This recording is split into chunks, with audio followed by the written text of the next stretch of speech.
Orang Minang itu semuanya harus bisa masak rendang. Konon katanya Pak, cerita legenda dulu itu adalah tapak seorang raja Pak. Anugerah Pesona Indonesia adalah sebuah kegiatan yang memiliki dampak positif untuk perkembangan pariwisata di seluruh daerah di Indonesia.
Halo.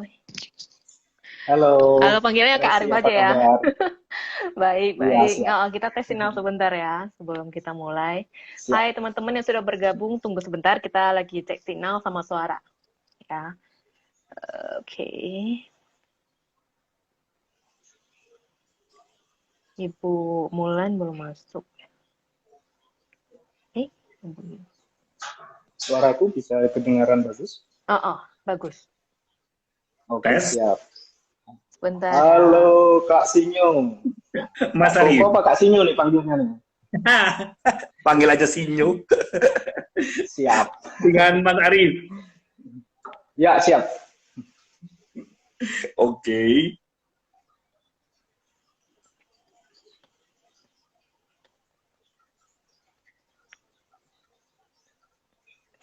Saya jelas ya suaranya?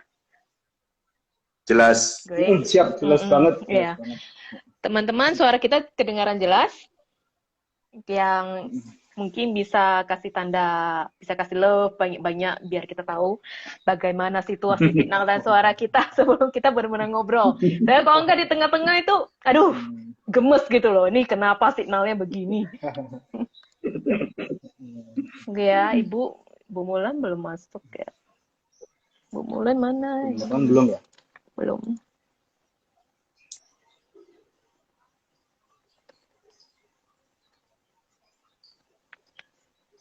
Gimana cuaca di Tanjung Puting atau daerah situ ya, Kota Waringin situ? Aku di Kumai.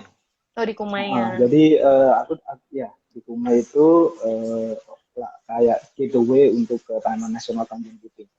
Sekarang sih mendung, beberapa hari ini hujan, sekitar 5 hari terakhir hujan terus. Alhamdulillah, puji Tuhan, karena juga kita udah mulai khawatir dengan kebakaran hutan. Jadi pas ada hujan beberapa hari ini, syukur banget gitu. Iya, ya lagi panas-panas ya sekarang ya, maksudnya biasanya ya. Iya, panas banget. 5 hari ini lah kita sekira hujan terus setiap hari. Ini tadi juga habis reda, udah hujan 3 kali. Hujan 3. Wah, Jakarta masih panas saja seperti biasa. Sampai kadang nggak kuat.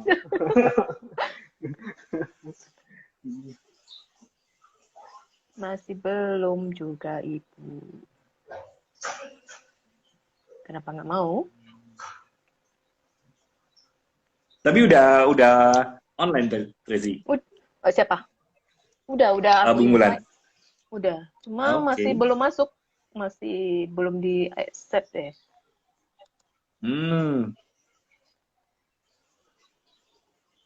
Oh, ini udah Yang- nih Ibu datang. Udah. Udah. Kok nggak ada? Bentar ya.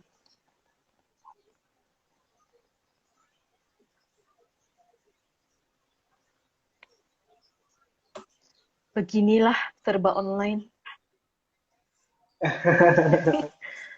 Yang disibukin bukan apa Mau ya? nggak mau. Apa yang mau kita bahas? Tapi yang disibukin, aduh gimana masukin orang, kenapa nggak masuk-masuk?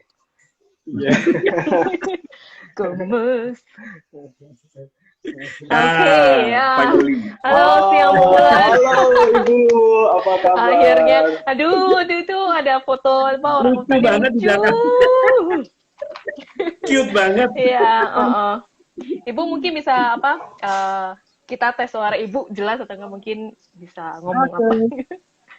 Oke. Suara saya jelas nggak ya ke sana ya? Saya kedengaran. Teman-teman kedengaran? Kedengeran? Semua kedengaran yang hadir? Kedengeran?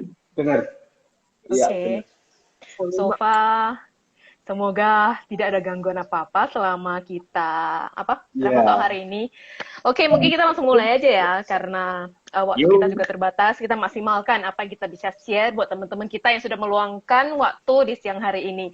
Jadi, hai teman-teman, kita akan mulai foto kita. Jadi, selamat siang dan saya Tracy, salah satu Duta Api Awards tahun 2021 di bagian kategori makanan dan minuman tradisional. Tapi hari ini kita tidak akan membicarakan makanan dan minuman, kita akan membicarakan sesuatu yang menarik juga.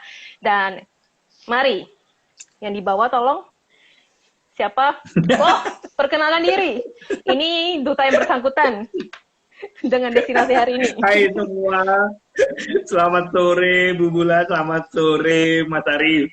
Perkenalkan saya Sinyo, kebetulan emang yang pegang untuk kategori olahraga dan petualangan, dan kebetulan Tanjung Puting masuk ke kategori ini, dan saya bahagia banget bisa travel talk hari ini, dan semoga sampai nanti selesai, yang pasti signalnya tetap bagus dan semuanya lancar, dan kita bicara lagi tentang Tanjung Puting. Dan jujur sebetulnya beberapa tahun yang lalu saya pernah tinggal di Pangkalan Bun dan pernah main ke Tanjung Puting 2 kali, dan ini seperti nostalgia dan saya happy banget, apalagi begitu lihat video di atas Mas Arif sama foto yang ada di belakang Ibu. Aduh, cute banget. Salam kenal dari saya, Sinyo. Ya, Salam mungkin kenal. mungkin Mas Arif boleh perkenalkan diri supaya nggak Baik. Selamat sore Sobat Kahyu. ini perawatan. orang Ya Kahyu sebutannya kalau Taman Nasional Tanjung Puting menyapa para penggemarnya dengan Sobat Kahyu. Baik, saya Arif, Sobat Kahyu. saya salah satu tour guide. Iya, Sobat Kahyu. Kahyu ini nama lain dari orang utan. Ya. Kalau nama saya Arif. Ya, saya tour guide di Taman Nasional Tanjung Puting. Dan hari ini saya berkesempatan untuk mendampingi Ibu Kepala Balai, Ibu MD Pani, untuk travel talk di ajang API Travel Talk. Wow, ini kesempatan yang sungguh luar biasa. Terima kasih teman-teman. Ya, terima kasih Mas Arif. Terus Ibu Mulan, terima kasih juga ada buat waktunya. Mungkin Ibu mau cerita sedikit tentang Ibu atau maksudnya supaya karena nggak semua belum tentu tahu soal Ibu. Jadi mungkin Ibu mau cerita sedikit, perkenalkan diri. Ya, terima Silakan, kasih. Bu. Baik, semuanya semoga semua sehat-sehat. Amin. Murlanda Miryapane. Saya bekerja di Tanjung Puting, di Taman Nasional Tanjung Puting setahun ini ya, baru setahun ini. Dan Mas Arif salah satu yang support kita juga untuk wisata Tanjung Puting. Dan ya mudah-mudahan perbincangan kita di Travel Talk ini bisa memberikan gambaran terkini mengenai Taman Nasional Tanjung Puting. Dan tentunya sebagai ajang promosi kita juga. Mungkin demikian dulu, Mbak. Apa ya? Apa Bu tadi? Suara saya terputus dong? Iya, terputus-putus sedikit Bu. Oh gitu. Sedikit, iya Bu. Iya, Ujungnya tadi. Ujungnya, Yang ya. di depan Ujungnya. ada. Di akhir-akhirnya. Mungkin itu yang bagian tidak terdengar, nggak mau terdengar. Ya, sampaikan Mas Arif itu menjadi salah satu pendukung kami juga, gitu kan, beserta dengan teman-teman terkait lain di Taman Nasional Tanjung Puting, dan mudah-mudahan kita bisa terus bersinergi dan acara kita ini juga bisa menjadi bagian dari lanjutnya wisata alam di Kota Waringin Barat. Oke, baik. Ya perlu kerjasama ya, bersama-sama kita kembangkan Tanjung Puting, Taman Nasionalnya, Taman Nasionalnya. Oke, sebelum kita melangkah lebih jauh, kita mungkin mau ingatkan beberapa hal ke teman-teman.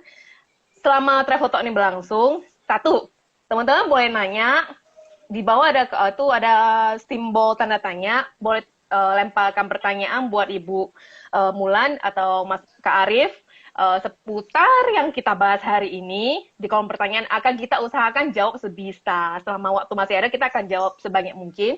Dan juga nanti akan ada giveaway. Jadi teman-teman harus perhatikan nih apa yang kita ngomongkan, karena pertanyaannya itu akan berhubungan. Jadi kalau misalnya kelewatan, bye-bye lah kesempatannya ya. Jadi teman-teman stay ya, semua 1 jam kita akan maksimalkan untuk tahu lebih banyak soal Tanjung Puting. Nominasi ini yang masuk di kategori apa kok? Olahraga dan petualangan. Ya. Api Award 2021. Oke, baik. Baik, Bu Mulan, Kak Arif sama Bu Mulan, kita akan ada pengen tanya lebih banyak soal Tanjung Puting, dan mungkin kita bisa awali dulu ya dengan Bu Mulan. Kita mungkin Bu Mulan bisa jelasan sedikit Tanjung Puting itu lokasinya di mana, gimana kesananya buat teman-teman yang mungkin di sini yang belum pernah ke sana dan mungkin akan rencana kalau semua sudah ada, kondisi sudah stabil, kita mau berkunjung itu gimana supaya bisa ke Tanjung Puting. Dan apa spesial soal Tanjung Puting, mungkin floranya, faunanya atau apa gitu yang mungkin perlu kita tahu sebagai wisatawan yang akan berkunjung ke sana, Bu. Ya, Ibu terima kasih. Ya. Mulai penjelasan sedikit ya mengenai Taman Nasional Tanjung Puting. Jadi Taman Nasional Tanjung Puting ini di bawah pengelolaan dari Balai Taman Nasional Tanjung Puting, Kementerian Lingkungan Hidup dan Kehutanan, dan luasnya itu sekitar 411.000 hektar. Jadi kalau dibanding-bandingkan luasan itu ya mungkin sekitar, kalau saya lihat itu ya, di data statistik kita luasan itu mungkin mirip-mirip dengan Pulau Madura. Itu luasnya. Ya, 411.000 hektar. Dan berada di 2 kabupaten Taman Nasional Tanjung Puting itu. Jadi ada di Kabupaten Kota Waringin Barat dan Kabupaten Seruyan di Provinsi Kalimantan Tengah. Dan kebetulan wisata alam yang sudah kita buka ini berada di Kabupaten Kota Waringin Barat. Nah, terus kalau teman-teman ingin ke Taman Nasional Tanjung Puting, itu bisa lewat udara, bisa juga lewat laut. Kalau lewat udara itu bisa dari Jakarta, Semarang, Pangkalan Bun, ada Jakarta Pangkalan Bun, ada Semarang Pangkalan Bun, ada Surabaya Pangkalan Bun. Jadi kota utamanya adalah Kota Pangkalan Bun. Dan kemudian bisa juga naik kapal ya, kapal dari Semarang atau dari Surabaya, kapal Pelni. Itu turun di Umay. Nah, ini dengan lokasi kami di Taman Nasional Tanjung Puting. Kalau fauna banyak sekali ya, namanya kita di alam ya.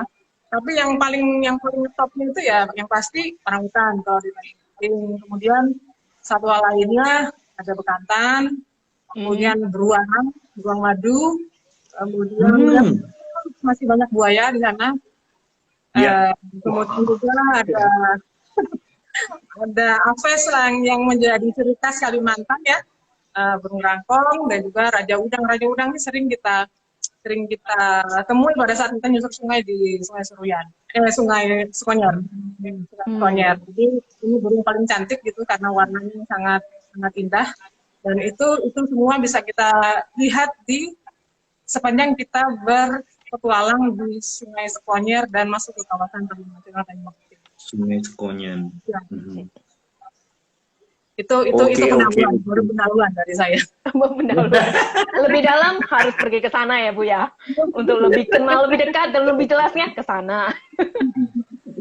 Nah, itu lanjutin pertanyaannya Bu. Kan kebetulan dari Tanjung Puting ini kan masuk ke kategori olahraga dan petualangan ya. Lalu juga yang ingin kita tahu itu aktivitas apa sih yang bisa kita lakukan jika kita itu berkunjung ke Tanjung Puting? Apakah hanya melihat orang utan aja, atau ada hal lain yang lebih menarik, atau apa aja yang bisa kita lakukan di sana? Trekking seperti apa pada saat kita berkunjung ke Tanjung Puting? Ya, pada saat kita berkunjung ke Tanjung Puting banyak sekali aktivitas yang bisa kita lakukan. Jadi mulai dari susur sungai Sekonyer, kemudian susur sungai pun juga kita sudah diberikan pemandangan yang sangat indah ya. Sangat indah, di kanan kita banyak pohon-pohon nipah, kemudian menyusur lagi sungai. Setelah masuk ke kawasan Tanjung Puting di Tanjung Harapan ya, yang paling depan itu kita bisa trekking di sana. Kita bisa trekking. Sebelum trekking pun juga kita disuguhkan dengan adanya download anggrek. Jadi teman-teman bisa melihat beberapa jenis anggrek alam yang ada di Taman Nasional Tanjung Puting. Kemudian juga kita buat demplot tanaman obat. Kita juga harus ingat bahwa alam kita sangat kaya. Alam kita sangat kaya, punya berbagai macam potensi tanaman obat yang bisa kita kembangkan. Nah, di situ kita juga buat demplot. Jadi kalau misalkan ke Taman Nasional Tanjung Puting, tidak perlu masuk-masuk sampai jauh-jauh gitu ya, tapi kita bisa buatkan demplot contohan tanaman-tanaman yang memang menjadi tanaman apa istilahnya ya, yang memang aslinya dari situ lah, yang bisa kita dapatkan. Kemudian juga menyusuri trekking itu kita juga bisa ketemu dengan orang hutan, satwa liar, bisa ketemu dengan burung dan lain-lain. Nah, itu adalah salah satu pengalaman yang sangat berharga ya, karena mungkin di tempat lain tidak bisa kita punya pengalaman seluruh indera, kita bisa melihat, bisa merasakan, bisa mendengarkan kekayaan alam yang ada di negara kita ini. Kemudian setelah itu kita punya feeding station ya, station seperti tadi. Pernah itu juga. Setelah kita trekking kira-kira sekitar 1 kilo rata-rata lah ya, 1 kilo nggak terlalu jauh lah, 1 kilo kayaknya terlalu jauh kan, mungkin 800 meter ya. Ketemu feeding station. Nah, di situ tempat orang hutan hasil rehabilitasi itu diberikan makanan suplemen. Jadi jangan dianggap bahwa makanan yang diberikan itu adalah makanan utama, bukan. Itu suplemen. Makanan utama mereka tetap di hutan. Jadi atraksi juga, termasuk atraksi yang kita tawarkan kepada pengunjung untuk melihat pemberian pakan kepada orang hutan. Nah, itu biasa yang atraksi utama yang dicari sama pengunjung yang datang ke Taman Nasional. Para tamu ya. Iya, benar Bu Murlan. Waktu saya ingat ternyata itu 2013 saya ke Tanjung Puting itu. Jadi pertama kali ke Tanjung Puting 2013. Dan memang kebetulan bisa melihat raja hutan yang waktu itu. Nah, kemarin saya sempat kontak Mas Arif kan, siapa waktu itu raja hutannya. Waktu itu ingat akhirnya namanya Tom. Oh, Tom. Kalau Tom di Kamliki ya Mas ya. Dan memang sebelum masuk ke tempat feeding itu sempat ketemu sama orang hutan yang lain, yang maksudnya bukan yang raja hutannya, tapi kita sempat lihat, lalu bisa maksudnya mereka berinteraksi, cuman istilahnya mereka jalan sekeliling kita gitu. Waktu itu ingat juga namanya Susi kalau nggak salah. Oh iya, atau siswi mungkin. Siswi kayaknya. Siswi ya. Mungkin itu. Iya. Pokoknya jangan sembarangan ubah dong. Tapi pengalamannya emang seru banget, makanya pas ngobrolin, wah ini nostalgia banget ke Tanjung Puting ini. Masih virtual dulu ya. Iya. Sekarang kira-kira itu gimana kondisi Tanjung Puting? Apakah masih kondisi tutup atau memang nggak pernah tutup selama pandemi atau gimana? Mungkin Mas Arif bisa jelaskan kondisi di Tanjung Puting sekarang ini gimana? Tutup? Buka?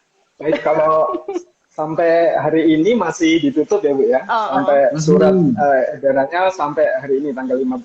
Mungkin akan menyesuaikan dengan kebijakan dari pemerintah daerah setempat di Kabupaten Kota Waringin. Kayaknya sih ada sinyal-sinyal akan diperpanjang. Aku baru. Kita bisa tanya langsung ke Ibu Murlan nih. Ya, kemarin soalnya ada tamu yang mau datang. Ya. Iya, bisa nggak aku nge-trip tanggal 22 gitu kan? Kemudian coba dulu sebentar karena biasanya nih apa itu kadang-kadang surat edarannya last minute, jadi kita tunggu sampai tanggal 15. Jadi kayaknya ada sinyal nih kayaknya nih. Tinggal nunggu lagi surat dari Taman Nasional nih. Terus kira-kira kan misalnya kalau udah buka nanti nih kan pengunjung pasti ke sana, itu perlu persiapan apa enggak? Ada persiapan khusus nggak untuk ke sana? Maksudnya mereka harus begini begitu yang berbeda dengan sebelumnya. Sebelum kondisi pandemi masuk. Pandemi ya? Betul. Pandemi, kondisi Iya.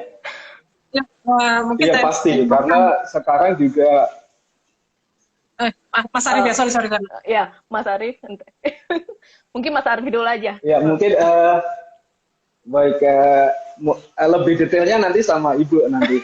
Jadi kalau sekarang memang ada apa itu, ada pembatasan termasuk kuota dan sebagainya. Jadi sebelum kita mau masuk ke Taman Nasional, kita harus mengajukan reservasi melalui aplikasi Si Tampan. Kemudian di sana akan dilihat, biasanya kita akan bisa booking tempat itu maksimal 2 hari sebelum keberangkatan, dan atau 7 hari sebelum keberangkatan sudah mulai dibuka. Jadi misalkan kita mau booking tahun depan, belum bisa nih. Gitu. Jadi antara 7 hari. 2 sampai 7 hari sebelum keberangkatan ya. Kemudian di setiap feeding station itu juga sudah ada carrying capacity-nya. Jadi ada pembatasan jumlah pengunjung harian di setiap feeding station. Kalau saat ini, kalau dulu Kak Sinyo waktu ke Taman Nasional ke Kemliki ya? Bukan, ke Tanjung Harapan. Oh, ke Tanjung Harapan. Kalau di sungai ini kan ada 3 yang bisa kita kunjungi. Ada di Tanjung Harapan yang paling dekat. Ya, yang paling dekat. Pondok Tanggui itu yang di tengah-tengah. Kalau Kak Tracy, aku yakin udah pernah ke Pondok Tanggui karena ada di postingnya, ya kan? Rajin ya scroll itu mau. Yang paling jauh itu Kemliki, yaitu jadi semacam legendanya sih sebetulnya, destinasi utama ketika kita ke Taman Nasional. Kalau saat pandemi ini baru 2 camp yang dibuka, yaitu Tanjung Harapan sama Pondok Tanggui. Selain itu kita juga harus menyertakan identitas diri, dan salah satunya adalah harus wajib menunjukkan surat non-reaktif tes COVID-19. Itu yang paling berbeda. Iya, itu penting. Dan itu juga tidak hanya berlaku bagi para wisatawan, tetapi juga para pelaku wisata, termasuk tour guide, kemudian boat crew-nya juga harus menunjukkan surat non-reaktif dari rapid test COVID-19. Itu yang paling beda itu. Iya. Mungkin Bu Mula mau menambahkan ada apa yang perlu ditambahkan? Ya, nama sedikit aja, karena udah cukup jelas kayaknya disampaikan sama Mas Arif juga. Ya kita ini memang dinamis ya. Kalau situasi kayak gini, biasanya karena COVID ini ya pandemi, itu kita lihat situasi di wilayah Waringin Barat. Kalau misalkan memang perlu ditutup, kita akan tutup gitu sesuai dengan arahan dari Ibu Bupati. Kemudian juga situasi lain mungkin juga bisa menjadi pertimbangan buka tutupnya satu kawasan konservasi atau satu tempat wisata. Misalkan kayak cuaca ekstrim kah atau bencana alam. Nah, sehingga kalau pemerintah daerah mengeluarkan surat edaran untuk penutupan, untuk mengamankan semua pihak, ya tentunya pasti kami ini yang mengelola wisata gitu pasti akan menyesuaikan dengan arahan dari Ibu Bupati. Dan kondisinya ya. Betul, karena itu kondisi yang memang darurat ya, dan perlu penanganan untuk kebaikan kita bersama. Dan tadi juga sudah disampaikan, kalau mau ke Tanjung Puting harus reservasi. Bisa reservasinya itu lihat di Play Store, kita. Kemudian di situ ada klik ini itu Tantan. Ya kan? Tanjung Puting apa ya? Sitanpan ya? Sitanpan, Tanjung Puting. Saya puterin Itu videonya, Bu. Sitanpan, Tanjung Puting. Di-download saja aplikasinya, nanti di situ bisa kelihatan tanggal berapa, mau kemana aja, berapa. Untuk mengupload dokumen-dokumen yang diperlukan juga di aplikasi tersebut. Wah, keren banget ya, sudah ada aplikasinya. Jadi kalau misalnya Iya. Ini Kak aplikasinya. Kak Arif memang mantap persiapan ya. Nah, Bu Murlan, kalau boleh ditambahkan ini, dengan masuknya Tanjung Puting ke API Award, itu pasti ya kita semua berharap bahwa promosi ini, semua bentuk promosi adalah untuk hal-hal yang menuju kebaikan. Nah, tapi kalau misalnya boleh saya tanya nih, dengan masuknya Tanjung Puting ke API Award 2021 dan nantinya akan lebih dikenal oleh masyarakat khalayak ramah lebih banyak, ya mungkin sekarang kondisinya masih untuk yang domestik ya, wisatawannya, karena wisatawan asing belum masuk. Nah, menurut Bu Murlan nih, untuk promosi yang mengundang kedatangan wisatawan ini akan berdampak positif bagi BTN sendiri, Tanjung Puting, atau seandainya tamu itu terlalu banyak yang datang, itu akan berdampak buruk buat orang utannya sendiri atau si Balai Taman Nasionalnya sendiri. Menurut Bu Murlan seperti apa? ya, Ini bisa ini sedikit ya nanyanya. memang aktivitas wisata di satu kawasan itu pasti akan menimbulkan dampak ya.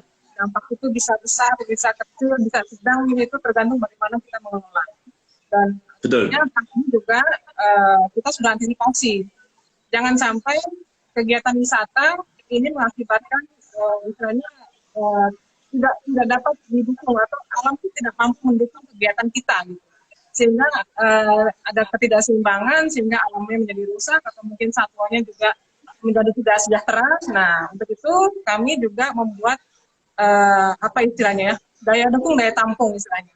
Daya dukung ujung-ujungnya adalah kuota, mungkin ya lebih mudahnya lagi. Jadi kuota itu adalah angka maksimal pengunjung, ya angka maksimal pengunjung yang diperkenankan pada hari tertentu atau setiap hari di satu area.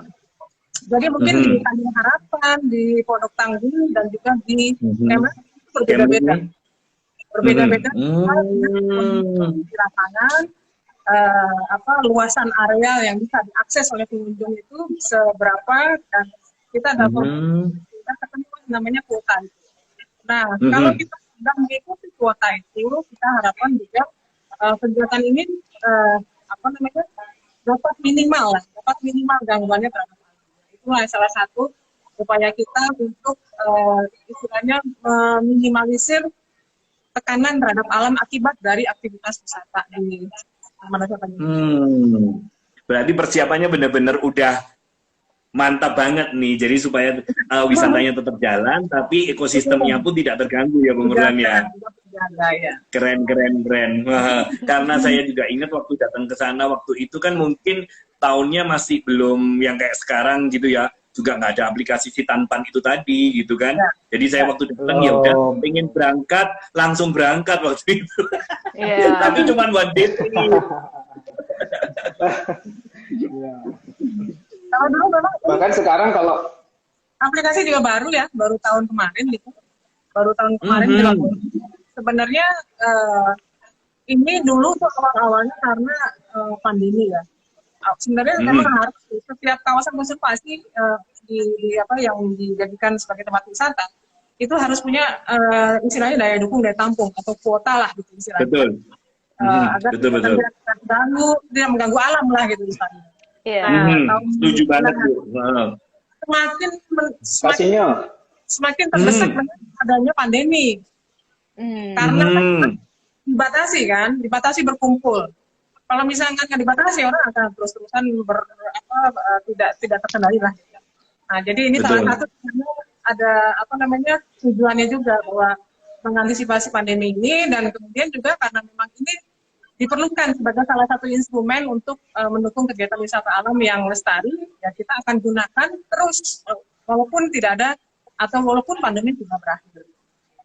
Jadi boleh dibilang itu, jadi untuk reservasinya itu setiap pos itu ada kapasitasnya Bu, atau seluruh Taman Nasional itu kapasitasnya segitu atau dibagi-bagi? Maksimal camp, misalnya di camp Leki berapa orang di masing-masing pos Bu? Ya, masing-masing. Masing-masing Kota ya? itu masing-masing site. Baik-baik.